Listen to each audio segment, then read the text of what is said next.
The man who stopped the panic at Ridgewood Plaza was the same man the police would soon place in handcuffs. On a warm Saturday afternoon just outside Houston, the parking lot of Ridgewood Plaza Mall shimmered under the Texas sun, the kind of day where families carried shopping bags, kids begged for ice cream, and the steady hum of traffic blended with laughter and music drifting from the open doors of the mall. Inside, shoppers moved between bright storefronts and polished tile floors, unaware that in a matter of seconds the calm rhythm of the afternoon would fracture into confusion and fear. Marcus Reed had come to the mall for a simple reason, one that had nothing to do with heroics or headlines. His daughter's birthday was only 2 days away, and he had promised her he would find the exact pair of sneakers she had been talking about all month. Marcus walked through the wide central corridor with the quiet confidence of someone used to observing his surroundings. At 38 years old, he carried himself with calm discipline, the kind built over years of training and responsibility.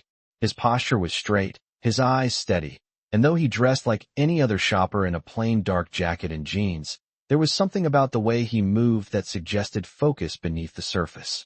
Near the center of the mall, a sudden wave of alarm rippled through the crowd. A loud noise echoed from one end of the corridor, sharp enough to send conversations into silence and turn heads all at once. People froze. A few shoppers began moving quickly toward the exits, unsure of what was happening but instinctively wanting distance from the sound. Marcus turned immediately, his instincts activating faster than thought. Across the wide hallway, he spotted a man causing the disturbance, moving erratically and drawing frightened attention from everyone nearby. The atmosphere changed in an instant. Where there had been laughter moments earlier, there was now tension, uncertainty, and the sound of hurried footsteps. Marcus didn't shout. He didn't panic. Instead, he moved forward with calm precision, placing himself between the frightened crowd and the source of the disturbance. Within moments, with careful control and steady authority, he managed to bring the situation under control and prevent the panic from spreading further. Several bystanders stared in disbelief, whispering to one another as security alarms began sounding throughout the building.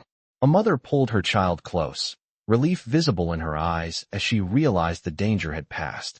Someone in the crowd lifted a phone and started recording, capturing the scene as Marcus stepped back and raised his hands slightly to show he meant no harm. For a brief moment, there was silence. Then the wail of approaching police sirens filled the air from outside the mall. Red and blue lights soon reflected through the glass entrance as patrol cars pulled into the lot. Officers rushed inside with urgency, scanning the corridor as people pointed toward Marcus and the man he had restrained moments earlier. Among the officers was Ethan Caldwell, a veteran patrolman with a reputation for confidence and a belief that he could read a situation the moment he saw it. As Caldwell pushed through the crowd, his eyes landed on Marcus standing calmly in the center of the corridor. The man in custody sat nearby under the watch of mall security, but Caldwell's attention stayed fixed on Marcus. He noticed the tall frame, the steady posture, the dark skin, and the fact that Marcus was closest to the scene when officers arrived. In Caldwell's mind, the conclusion formed instantly. "Hands where I can see them," Caldwell ordered sharply as he approached. Marcus complied without hesitation, raising his hands slightly while keeping his voice calm. "The situation is under control," Marcus said evenly. But Caldwell wasn't listening to explanations. In the tense atmosphere of flashing lights and anxious onlookers, he stepped forward and placed Marcus in handcuffs while several people in the crowd gasped in disbelief. A woman nearby spoke up immediately. "Officer, wait," she said, her voice trembling but firm. "That man just stopped everything." Caldwell barely glanced at her. To him, the situation was simple. The person closest to the incident was the person he believed responsible. As the cuffs clicked into place, Marcus remained calm, offering no resistance, his eyes steady despite the murmurs spreading through the crowd. The man who had just protected dozens of strangers was now being led through the mall by police officers who believed they had caught their suspect, unaware that the quiet man they were arresting had once served in one of the most elite military units in the United States. Officer Ethan Caldwell guided Marcus Reed through the glass doors of Ridgewood Plaza Mall and into the late afternoon heat as flashing patrol lights painted the pavement in red and blue reflections. The crowd that had gathered near the entrance watched quietly, many of them still holding their phones, their expressions a mixture of confusion and disbelief. A woman standing near the doorway shook her head slowly as Marcus passed. She had seen everything. She had seen him step forward when everyone else stepped back. She had seen him calm the situation with steady control while panic spread through the mall corridor. Yet now the same man who had restored order was being led away as if he were the cause of the chaos. Marcus did not argue. He did not raise his voice or struggle against the handcuffs resting around his wrists. Instead, he walked with the same quiet composure he had carried moments earlier, his eyes moving calmly across the scene as though he were observing rather than participating in it. Officer Caldwell interpreted that calm differently. To him, it looked like arrogance, the attitude of someone who believed he could talk his way out of trouble later. Caldwell opened the back door of his patrol car and motioned for Marcus to sit inside. The interior smelled faintly of leather and sun-warmed plastic, the familiar scent of a police cruiser that had spent long hours on Texas roads. As Marcus lowered himself into the seat, Caldwell shut the door firmly and turned back toward the entrance of the mall, where several officers were now speaking with witnesses. One young man stepped forward, gesturing toward Marcus in the patrol car. He tried to explain what he had seen, describing how Marcus had stepped in before security arrived, how he had prevented the situation from spiraling into something far worse. Caldwell listened for only a moment before nodding politely and walking away, his attention already shifting toward completing the arrest report forming in his mind. To Caldwell, the situation was straightforward. The individual closest to the disturbance had been detained. Questions could come later.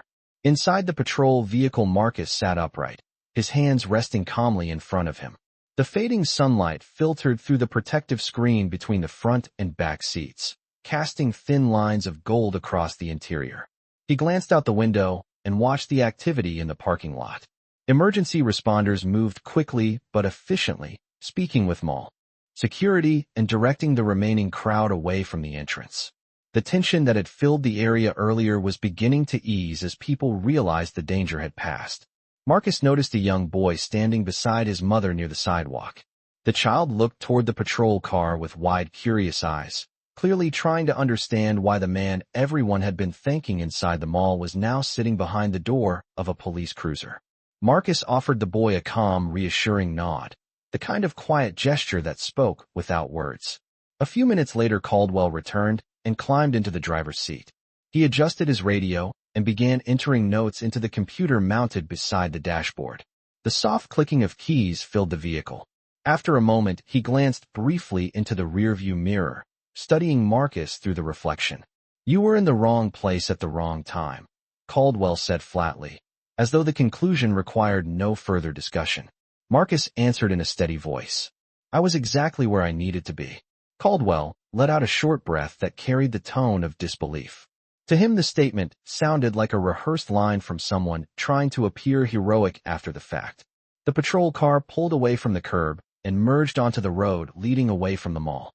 Traffic flowed steadily through the wide Houston streets as evening approached. Stores and restaurants along the boulevard glowed under the setting sun while ordinary life continued around them, unaware that inside the police cruiser sat a man whose quiet decision to act had prevented a disaster only minutes earlier.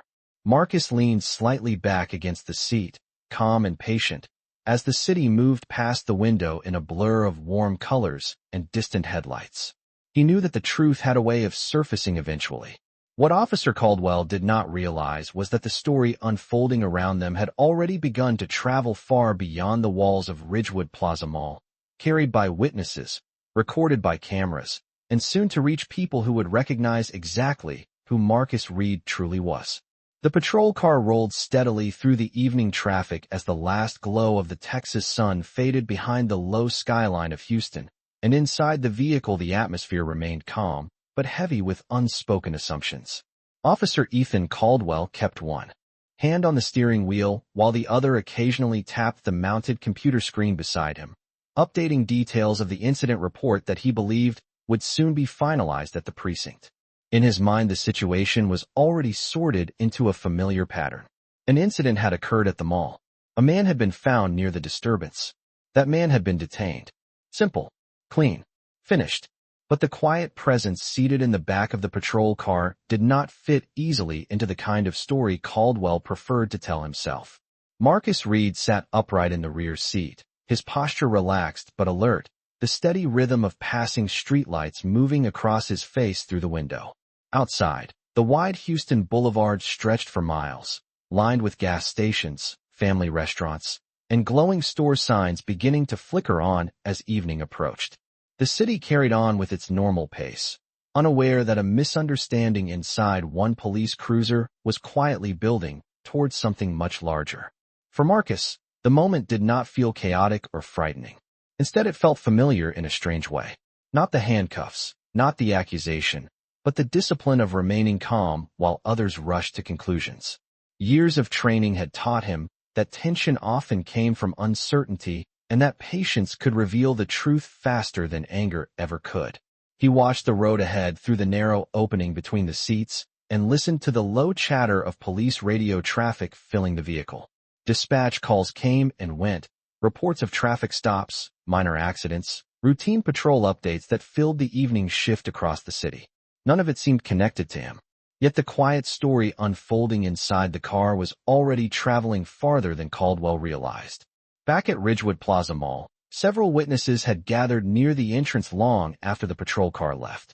People replayed videos on their phones, pointing at the moment Marcus had stepped forward while others had stepped away. A store employee described the calm way he had handled the situation.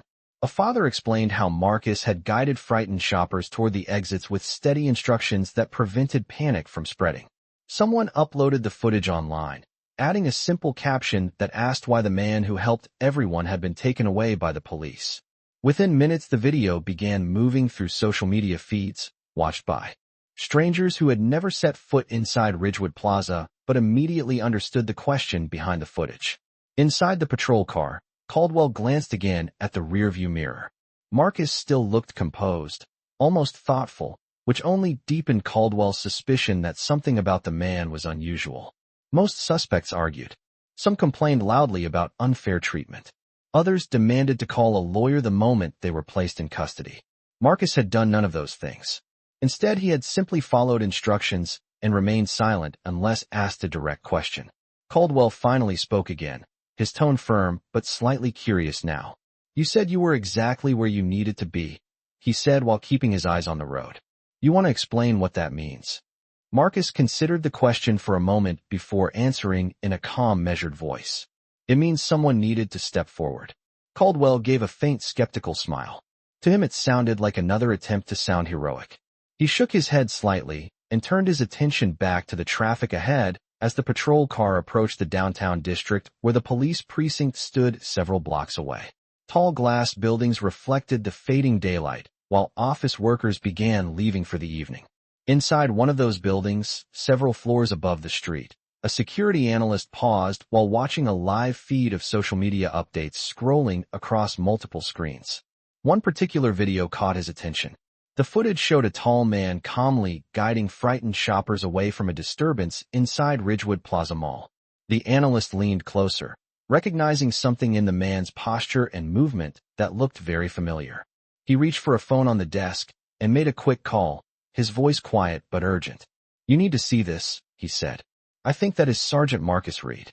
At that same moment, the patrol car carrying Marcus turned into the parking lot of the Houston Police Precinct, the headlights briefly sweeping across the brick walls of the building as the engine slowed and the quiet misunderstanding moved one step closer to being revealed. The patrol car came to a slow stop beneath the pale yellow lights of the Houston Police Precinct parking lot, the quiet hum of the engine fading as Officer Ethan Caldwell shifted the vehicle into park and stepped out into the warm evening air. The building ahead stood, solid and familiar, a two-story brick structure with bright windows and the steady movement of officers beginning their night shift. Caldwell opened the rear door and gestured for Marcus Reed to step out. Marcus moved calmly, rising from the seat without hesitation, the metal cuffs still resting loosely around his wrists. The air carried the distant sounds of the city, traffic moving through nearby streets, and the faint buzz of neon signs from a diner across the road. Inside the precinct lobby, the lighting was bright and clinical, reflecting off polished floors and glass panels. A few officers glanced up from their desks as Caldwell escorted Marcus inside, curiosity flickering across their faces. It was not unusual for someone to be brought in after a disturbance call, yet something about Marcus's calm presence drew quiet attention. Most people arriving in handcuffs looked nervous or frustrated. Marcus appeared steady, almost reflective, as though the moment unfolding around him was simply another situation waiting for clarity. Caldwell guided him toward a processing desk where a younger officer began entering the arrest information into the system. The sound of keyboards clicking and radios crackling filled the room as the routine process began. Name, time, location, witness statements, each detail added carefully to the report forming on the screen. Caldwell explained briefly that Marcus had been detained at Ridgewood Plaza Mall following a disturbance. The officer at the desk nodded and continued typing, occasionally glancing toward Marcus with a look that suggested curiosity rather than judgment. Marcus stood quietly while the information was recorded, his eyes scanning the room in a calm, measured way. A large television mounted on the wall displayed local news updates, the sound muted but the captions scrolling across the bottom of the screen. Nearby, two officers spoke quietly about their shift assignments while another reviewed paperwork under a desk lamp. The station carried the steady rhythm of routine law enforcement work, the kind of environment where every situation was expected to follow predictable steps. Yet the story behind Marcus Reed had already begun to move beyond those steps. Several miles away inside the downtown office building, the security analyst who had recognized Marcus from the online footage had already forwarded the video to a contact within a federal operations office. The message attached to the clip was simple but direct. Confirm identity immediately. Possible misidentification. Back inside the precinct, the processing officer finished entering the initial report and reached toward a tray to collect the items from Marcus's pockets. Wallet, phone, keys, each item placed neatly on the desk as part of standard procedure. When the officer opened the wallet to verify identification, he paused for a brief moment. The card inside was not unusual at first glance, yet something about it caught his attention. He turned it slightly under the overhead light and read the name carefully. Marcus Reed. The officer glanced back toward Marcus, then returned his eyes to the card again, clearly thinking about something. Caldwell noticed the hesitation and stepped closer. Everything fine? He asked casually. The younger officer nodded slowly, though the thoughtful look remained on his face. Just verifying the information, he replied, placing the card back on the desk. Caldwell did not linger on the moment. To him the process was routine and the outcome already decided. Marcus would be held while statements from the mall were gathered. After that the report would be reviewed and the situation resolved according to procedure. What Caldwell did not see was the way the younger officer briefly turned toward a nearby computer terminal and typed the name Marcus Reed into a separate database search field. Within seconds the system returned a result that caused the officer to lean slightly closer to the screen. The information displayed there was limited but unmistakable. The officer's eyes widened just enough to reveal that he had discovered something important. Before he could say anything, the front doors of the precinct opened as another officer stepped inside, carrying his phone in hand. "You all seeing this video from the mall?" he asked as he approached the desk. Several heads turned toward the screen as he played the footage. The video showed the interior of Ridgewood Plaza moments earlier. Shoppers moving quickly through the corridor, while one man stepped forward with calm control to guide people away from danger. The camera zoomed in briefly on the man's face before the clip ended. The officer holding the phone looked up slowly. "That is the guy you just brought in," he said quietly. The room grew noticeably still as the realization began to settle across the desk.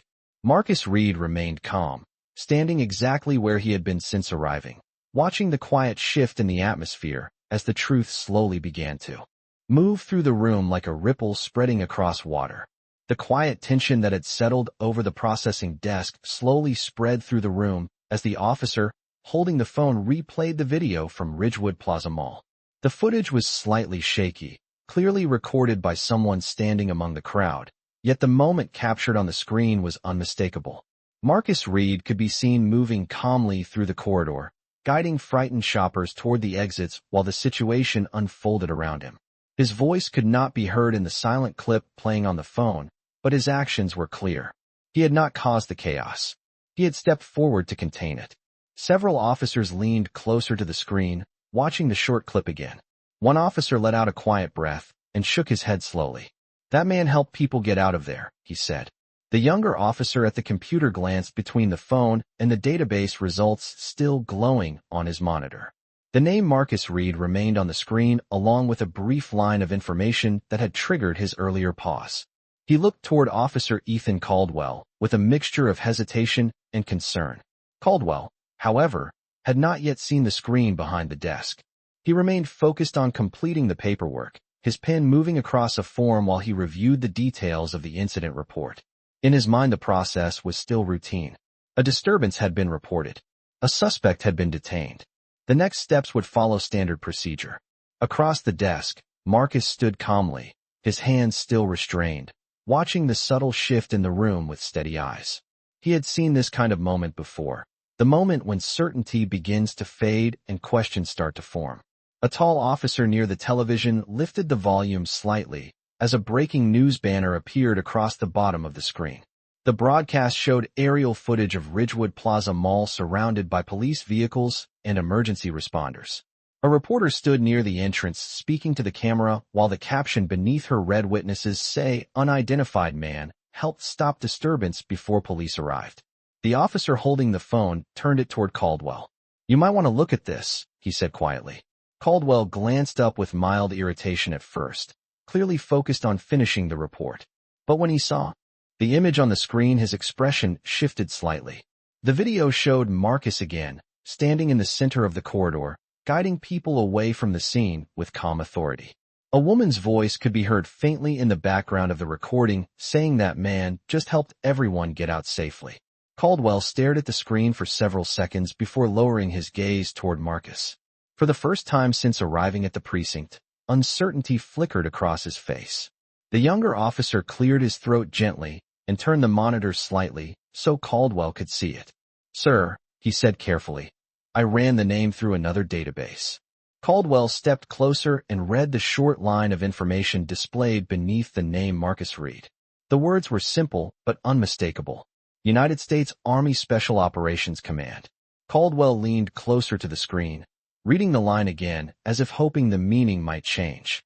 Behind him, the television reporter continued speaking about the growing attention surrounding the mall incident as witnesses shared their accounts online. The video clip replayed again on the phone, this time drawing the attention of several more officers who had gathered near the desk. One of them spoke quietly. "That does not look like a suspect," he said. The room remained still for a moment as Caldwell slowly turned back toward Marcus. The confidence he had carried earlier was now mixed with the weight of new information he had not expected to encounter. Marcus met his gaze calmly. He did not appear angry or defensive. Instead, he simply stood there with the same composed presence he had shown since the beginning of the evening. Outside the precinct, traffic moved steadily through the city as the sky darkened and the first stars began to appear above the Houston skyline. Inside the station, the story that had begun with a misunderstanding was now shifting in a direction none of the officers had anticipated. And somewhere across the city, the phone call that had started in a quiet federal office continued moving upward through a chain of command that recognized the name Marcus Reed far better than anyone in the room had just moments earlier. For several seconds, no one inside the precinct spoke. The glow of the computer monitor reflected across Officer Ethan Caldwell's face as he read the line on the screen again, trying to process what it meant. United States Army Special Operations Command. The words were simple, but they carried a weight that suddenly made the paperwork on the desk feel very different from what it had been only minutes earlier. Around the room, the quiet hum of the station continued, but the officers gathered near the desk could feel that something in the atmosphere had shifted. The younger officer who had run the database search slowly leaned back in his chair, still staring at the information as though confirming that he had not misunderstood it. Another officer replayed the video clip on the phone once more, this time watching Marcus Reed with a different perspective. What at first looked like an ordinary bystander in the middle of a disturbance now looked like someone trained to remain calm while others panicked. Marcus remained where he had been standing the entire time, his posture relaxed and steady, the cuffs resting loosely around his wrists as he observed the quiet tension forming across the room. He had not asked for explanations, and he had not demanded attention. Instead, he waited with the same patience that had guided him earlier inside the mall. Caldwell finally lifted his eyes from the monitor and looked directly at Marcus again. The certainty he had carried earlier was no longer there. In its place was the slow realization that the situation might not be as simple as he had believed. Before he could speak, the front doors of the precinct opened once again with a firm push. A tall woman in a dark jacket stepped inside, moving quickly across the lobby with the purposeful stride of someone accustomed to command. Several officers recognized her immediately. Captain Laura Mitchell, the evening shift commander, had returned earlier than expected after receiving multiple calls about the Ridgewood Plaza incident. She paused near the desk and looked around at the cluster of officers standing unusually silent. "Someone want to tell me what is going on here?" she asked in a calm but authoritative voice. The officer holding the phone stepped forward and showed her the video clip without speaking.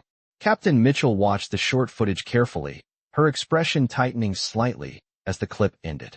Then she turned toward Marcus Reed, standing beside the desk. Her eyes moved briefly to the cuffs around his wrists before shifting to Caldwell. "Officer Caldwell," she said evenly, "walk me through what happened at the mall." Caldwell cleared his throat and began explaining the situation from the moment his patrol car arrived. His voice was steady, but the confidence he normally carried had softened as he described detaining Marcus near the scene of the disturbance. Captain Mitchell listened without interrupting, her eyes occasionally drifting toward the monitor behind the desk where the database result was still visible. When Caldwell finished, the room remained quiet again. Mitchell stepped closer to the desk and read the line on the screen herself. She did not react dramatically, but the small pause that followed told everyone nearby that the information had not gone unnoticed. She turned slowly toward Marcus. "Mr. Reed," she said with professional courtesy, "is there anything you would like to add to what has already been said?" Marcus met her gaze calmly. "Only that people inside that mall needed help," he replied in the same steady voice he had used since arriving. Captain Mitchell studied him for a moment longer, then glanced again toward the video on the phone and the database entry glowing on the computer screen. At that exact moment, the phone on the processing desk began to ring sharply, breaking the stillness that had filled the room. The younger officer answered it quickly and listened for a few seconds before his posture straightened. His eyes widened slightly as he turned toward Captain Mitchell.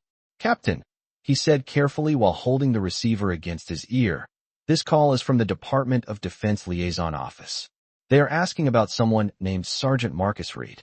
The words settled over the room like a sudden change in gravity, and every person present realized that the quiet misunderstanding unfolding inside the precinct had just become something far more serious than anyone expected. The moment the words Department of Defense were spoken into the quiet precinct room, the atmosphere shifted completely. The young officer holding the phone looked toward Captain Laura Mitchell, as if waiting for confirmation that he had heard correctly. Mitchell stepped forward and took the receiver calmly, though the seriousness in her posture made it clear that the call was no longer routine. Around the desk, several officers exchanged uncertain glances.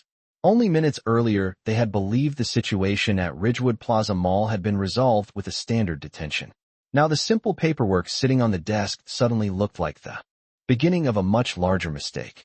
Captain Mitchell lifted the phone to her ear and spoke in a controlled professional tone. "This is Captain Laura Mitchell with the Houston Police Department. How can I assist you?" The voice on the other end responded immediately, firm but composed, identifying himself as a liaison officer representing a federal military command. He explained that several reports had reached their office about an incident at Ridgewood Plaza Mall, and that a name connected to the situation had raised serious concern within their department. The name he mentioned was Marcus Reed. Mitchell glanced briefly toward Marcus as she listened, her expression remaining neutral but focused. The officers standing nearby could not hear the full conversation, but they could see the shift in Mitchell's demeanor as the voice on the phone continued speaking. When the liaison finished explaining, Mitchell responded carefully. "Yes, Sergeant Marcus Reed is currently inside this station," she said. "He was brought in earlier after the disturbance at the mall." There was a short pause as the person on the other end replied. Mitchell listened again before answering. "Understood," she said calmly. "I will ensure the situation is reviewed immediately." When she lowered the receiver and placed it back on the desk, The room remained completely silent. Officer Ethan Caldwell watched her closely, his earlier confidence replaced by a growing realization that the events of the evening were now moving beyond his control. Captain Mitchell turned slowly toward Marcus Reed. For a moment, she simply studied him, taking in the calm posture and steady expression that had never changed since he entered the building. Then she spoke in a measured voice that carried clearly across the room. "Sergeant Reed," she said, acknowledging the title that had just been confirmed through the phone call. "I believe we owe you a conversation." The subtle change in the way she addressed him did not go unnoticed by anyone present. Marcus inclined his head slightly in acknowledgement, but remained composed, showing no sign of resentment or frustration. Captain Mitchell then turned toward the officer at the desk. "Remove the cuffs," she said quietly but firmly. The officer moved immediately to comply, unlocking the restraints with a small metallic click. Marcus lowered his hands calmly once they were free, flexing his fingers slightly as circulation returned. No one spoke for several seconds after that. The sound of the television news broadcast continued softly in the background, showing footage of Ridgewood Plaza while reporters discussed the witness accounts spreading rapidly online. Captain Mitchell finally faced Caldwell again. "Officer Caldwell," she said evenly, "I want a full account of every step that happened from the moment you arrived at that mall." Caldwell nodded slowly, aware that the weight of the situation had changed dramatically. He explained the sequence again, this time with more care, describing the chaotic scene when officers arrived and his decision to detain Marcus near the center of the corridor. As he spoke, he avoided looking directly at Marcus, focusing instead on the desk in front of him. When Caldwell finished, Mitchell folded her arms thoughtfully. "Witness reports say this man helped direct people to safety," she said quietly. Caldwell swallowed before responding. "Yes, Captain. That is what the video appears to show." Mitchell nodded once, then turned toward Marcus again. "Sergeant Reed," she said respectfully, "I would appreciate hearing your perspective of what happened inside that mall." Marcus took a slow breath before answering. "People were confused and frightened," he said calmly. "Someone needed to help them find the exits. That is all I did." His voice carried no pride and no complaint, only simple clarity. The officers listening nearby understood immediately that the man standing before them had not acted out of impulse or ego. He had acted because that was what his training had taught him to do. Captain Mitchell held his gaze for a moment longer before nodding with quiet respect. Outside the precinct building, the night traffic continued to move through Houston as the city lights reflected across the streets. Inside the station, the misunderstanding that had begun with a quick judgment was now unfolding into a moment that would be remembered by everyone in the room, especially the officer who had made the decision that brought Sergeant Marcus Reed through the doors in handcuffs. Captain Laura Mitchell allowed the room to remain quiet for several seconds after Marcus Reed finished speaking. The calm simplicity of his explanation seemed to carry more weight than any report or headline that had appeared on the television screen. Around the processing desk, the officers who had gathered earlier slowly began to step back, giving the moment a wider space as the reality of the situation continued to settle in. The video from Ridgewood Plaza Mall was still circulating through phones and computers across the station, and each replay showed the same unmistakable truth. Marcus Reed had stepped forward while others stepped away.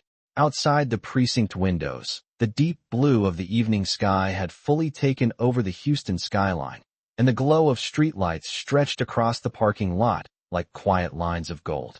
Inside, Captain Mitchell finally turned toward Officer Ethan Caldwell again. Her voice remained calm, but the authority behind it left no room for confusion. "Officer Caldwell," she said evenly, "I am going to ask you to step into my office." Caldwell nodded slowly. The confident posture he had carried earlier in the evening had faded, replaced by the weight of understanding that comes when a decision can no longer be explained as routine. As Caldwell followed the captain down the hallway, the remaining officers watched quietly, none of them speaking. Marcus remained near the desk where he had been standing, his hands now free, his expression still composed. The younger officer who had first discovered the database entry approached him carefully. "Sir," he said with a respectful tone, "I am sorry about the misunderstanding." Marcus gave a small nod of acknowledgement. "You were doing your job," he replied calmly. The officer hesitated for a moment before asking another question. "Were you really just shopping at the mall today?" Marcus allowed the faintest trace of a smile to appear. My daughter's birthday is on Monday, he said. I was trying to find the sneakers she wanted. The simplicity of the answer caused several officers nearby to exchange glances, each of them realizing how ordinary the day had been meant to be before everything changed. Down the hallway, inside Captain Mitchell's office, the conversation between her and Caldwell was quiet but direct. Mitchell stood beside the window while Caldwell remained near the desk. You responded quickly tonight, she said, her voice measured. But speed and certainty are not the same thing. Caldwell lowered his eyes slightly. Yes, Captain. Mitchell folded her arms and looked toward the corridor outside her office door, where Marcus still stood speaking quietly with the desk officer. That man stepped forward when people inside that mall needed someone to lead, she said. And we brought him here in handcuffs. Caldwell remained silent. There was nothing he could say that would change what had already happened. Mitchell let the silence sit for a moment before continuing. There will be a full review of tonight's actions, she said. Not because mistakes cannot happen, but because how we respond to them defines who we are as officers. Caldwell nodded slowly again, accepting the weight of the words. Back in the main processing area, Marcus stood calmly as another officer approached with a small envelope containing the items that had been taken earlier during processing. His wallet, phone, and keys were placed carefully back into his hands. Everything should be there, the officer said respectfully. Marcus checked the items briefly before placing them into his jacket pocket. At that moment, the front doors of the precinct opened again, and two men in dark suits stepped inside with quiet confidence. They carried themselves with the unmistakable posture of individuals accustomed to serious responsibility. One of them approached the desk and looked toward Marcus. Sergeant Reed, he said with a polite nod. We were asked to make sure you were all right. Marcus nodded calmly in return. The officers in the room watched the exchange with silent attention. The presence of the two federal representatives made it unmistakably clear that the situation had now reached far beyond a local incident at a shopping mall. Captain Mitchell stepped back into the room from her office and approached the group. Gentlemen, she said professionally, acknowledging the visitors. The taller of the two men offered a brief handshake. Captain Mitchell, he replied. Thank you for contacting us. Mitchell glanced once more toward Marcus Reed before speaking again. Sergeant Reed has been cooperative from the moment he arrived, she said. And we appreciate the assistance he provided earlier today. Marcus simply nodded, showing no sign of pride or frustration. Only the quiet steadiness that had guided his actions from the very beginning. The misunderstanding that had brought him through the precinct doors had now fully unraveled, leaving behind a moment of reflection that every officer present would remember long after the lights of Ridgewood Plaza Mall had gone dark for the night. The quiet moment inside the precinct slowly settled into something deeper than simple relief. The two federal representatives who had entered the building spoke briefly with Captain Laura Mitchell, their voices calm and professional, confirming that Sergeant Marcus Reed had been accounted for and that his presence had already been reported through several federal channels. The officers nearby listened without interrupting, each of them aware that the situation had grown far beyond the routine call that began earlier that afternoon. Marcus stood near the desk with the same steady posture he had carried since the beginning of the evening. His wallet, phone, and keys were back in his pocket, and the cuffs that had once rested around his wrists were now gone, leaving only the quiet memory of how quickly assumptions can form when pressure and uncertainty collide. Captain Mitchell stepped forward once the conversation with the federal visitors concluded. She faced Marcus directly, her voice calm but sincere.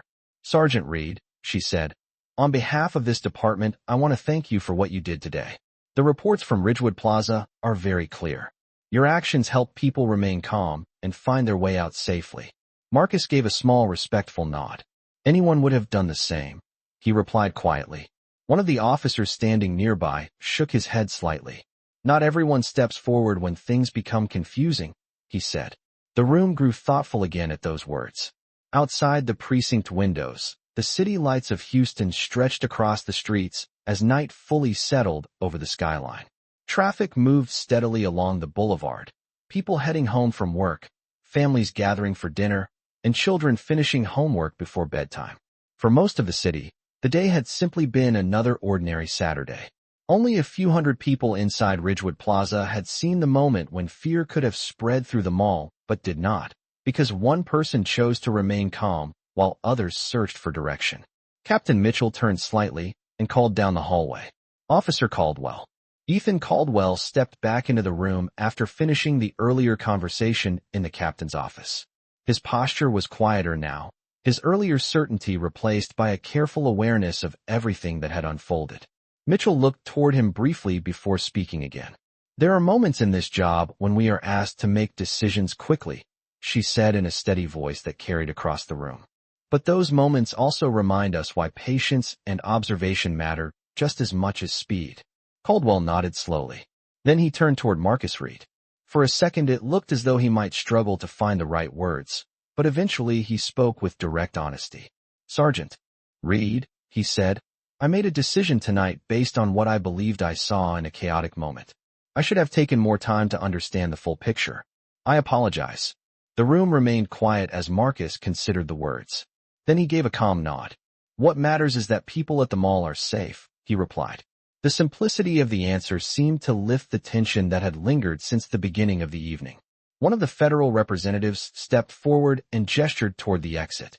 "Sergeant Reed," he said with a respectful tone, "we have transportation ready whenever you are ready to leave." Marcus glanced briefly toward the television mounted on the wall where the news broadcast continued, showing footage of Ridgewood Plaza. The reporter was now speaking about the unidentified man who had helped guide shoppers to safety before police arrived, and witnesses were sharing their gratitude online. Marcus watched the screen for only a moment before turning back toward the door. As he walked across the precinct lobby, several officers offered small nods of respect as he passed.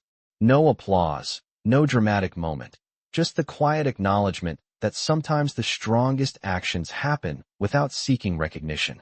Outside, the cool evening air greeted him as he stepped into the parking lot beneath the soft glow of the streetlights. The federal vehicle waiting near the curb started its engine as Marcus approached. Before entering, he paused briefly and looked up toward the wide Texas sky where the stars had begun to appear. Earlier that afternoon, he had come to Ridgewood Plaza Mall for a simple reason: to buy a birthday gift for his daughter. The day had turned into something very different, yet his purpose remained unchanged. Protect people when they need help. And when the moment passes, move forward quietly without asking for praise. Inside the precinct behind him, the officers who had witnessed the evening's events returned slowly to their desks and radios.